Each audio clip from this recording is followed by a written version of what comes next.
Halo sahabat Merdeka, berjumpa dengan saya Lulu Handayani dalam Top News Rabu 5 November 2025. Pertama dan Rem Bintang 1 jelaskan ayah Pradaluki dianggap melakukan pelanggaran disiplin.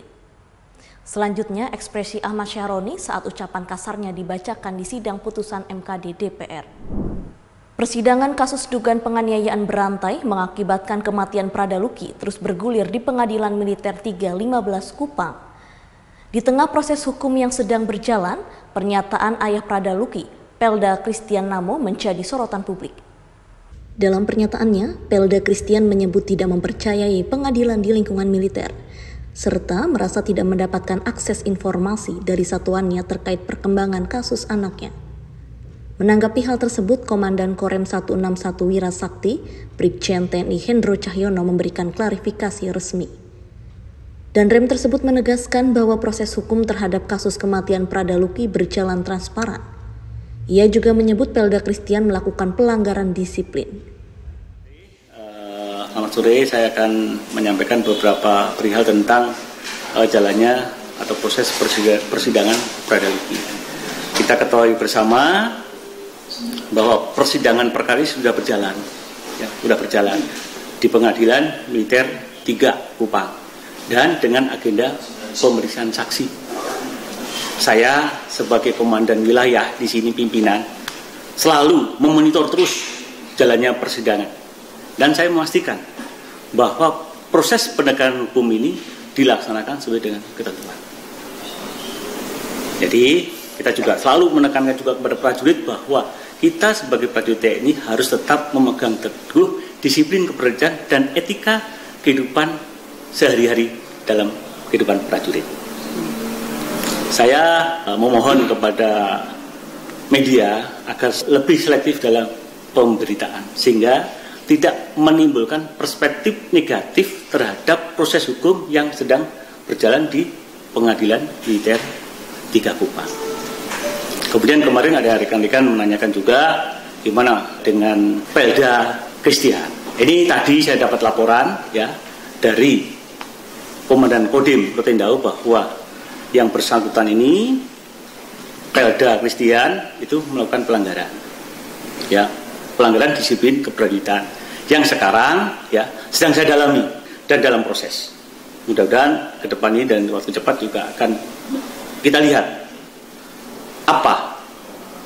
laporan apa yang disampaikan oleh Komandan Kodim. Kita selalu mengimbau pada rekan-rekan prajurit bahwa kita sebagai prajurit harus tetap tadi saya sampaikan, tetap memegang teguh disiplin keprajuritan. Kita sudah ada prosedurnya, kita sudah ada tahapannya bagaimana menjadi seorang prajurit. Jadi saya sebagai Darem hanya yang punya wilayah ini. Saya menerima masukan dari atau pertanyaan dari rekan-rekan, mungkin dari wartawan atau dari LSM, sudah saya jawab semuanya bahwa proses hukum itu berjalan. Mulai dari penyidikan, pelimpahan perkaranya ke berkasnya ke auditorium itu semua transparan semua.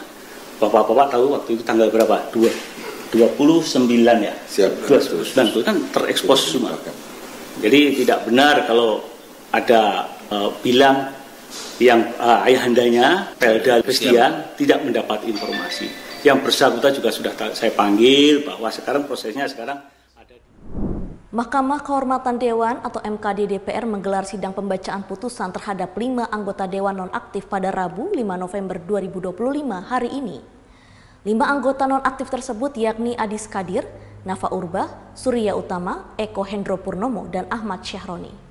Dalam sidang, hakim sempat membacakan kata kasar yang dilontarkan oleh Ahmad Syahroni saat beberapa pihak meminta membubarkan DPR.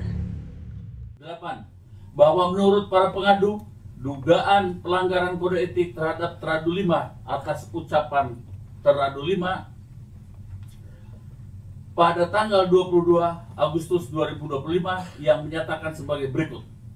Mental orang tertolol sedunia. Catat nih, orang yang cuma mental bilangin bubarin DPR adalah orang yang paling tolol sedunia. Bubarin DPR. Kadang-kadang nih, masyarakat boleh kritik, boleh komplain, boleh caci maki, nggak apa-apa, kita terima. Tapi ada istiadat yang mesti disampaikan. Apakah dengan bubarkan DPR emang meyakinkan masyarakat bisa menjalani proses pemerintahan sekarang ini? Belum tentu. Maka jangan menyampaikan hal-hal seenaknya bubarin DPR. Jangan memang yang ngomong itu rata-rata orang yang nggak pernah jadi duduk di DPR. Kita boleh dikritik, mau dibilang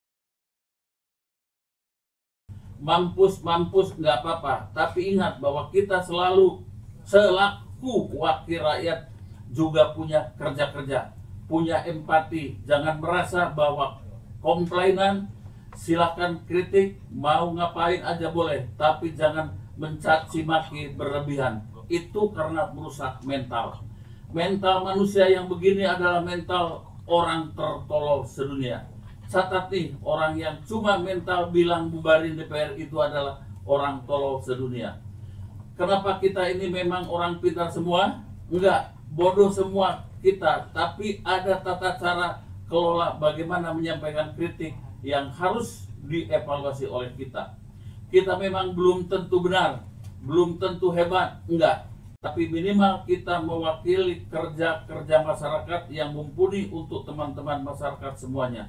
Jangan dikit-dikit DPR ngomongin masalah ini dihujat, nggak apa-apa. Mau hujat sampai mampus juga nggak apa-apa.